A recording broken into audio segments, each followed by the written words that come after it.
a lot of pediatric hospice options at this time. And so dear friends of ours who work in the industry, they were like, hey, they don't do peds, but these specific nurses that work there are the perfect fit for your family, and this is who we want you working with. So we started working with them, and these nurses would come over, and the last thing you want in your house ever, really, for like periods of time is a stranger. Yeah. Let alone while your daughter's dying and your family's falling apart, is like a stranger telling you what to do or just being this presence. And I was just like, you have got to be kidding me. Like, I don't want to have to be on. I don't want to have to ask if they want water while I'm falling apart. Totally.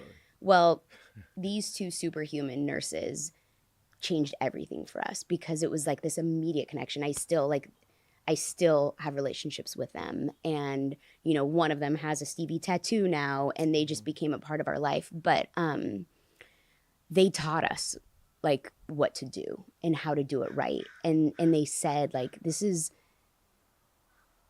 part of why I'm so open is because of what they taught us. And that, you know, they said most families that they go be with them while their loved one is dying, like, just aren't willing to do that. They're in so much pain that they're so wrapped up in their own like grief and what's about to happen that they later have a lot of regret that they didn't, you know, that they weren't present for those final moments.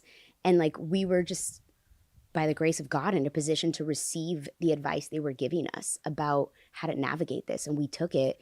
And that's why it was beautiful. Like, when we knew it was time, one of our nurses, Barb, she was like, I want you to just light candles everywhere. We're getting rid of all of the, I don't want this to look like a hospital room. All that hospital equipment, get it out of here. I don't want it in your vision. I don't want you to see it.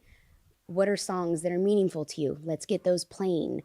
Just tell, like, get that she can't see much right now. So let's light the candles and tell her over and over that you love her and that she can go to the light. Like, they just really walked us through that. They helped us be aware of like just the presence of spirit that was in that room in that moment. It was so like, you could feel it. God was in our house, like thick as you can imagine. You could feel it. And the people who were like, a lot of the people who were closest to us came over to say goodbye, and they would just like, we still all talk about it to this day. I get the chills. And they walked in, and it was almost like walking into heaven a little bit. And that, like, I won't ever feel that again in this life. Like, I just won't. Very few people ever will.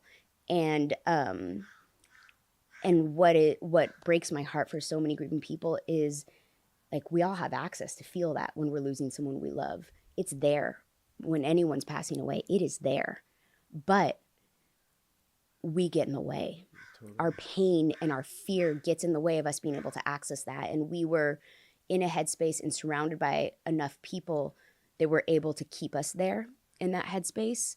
And I was also really protective of our space and keeping it sacred and who we let in. And, you know, there were a lot of moments where I recognized I wasn't the only one grieving, and her grandparents were grieving, and her great-grandparents and her aunts and uncles and her cousins and our best friends were all grieving immensely. And it wasn't just me.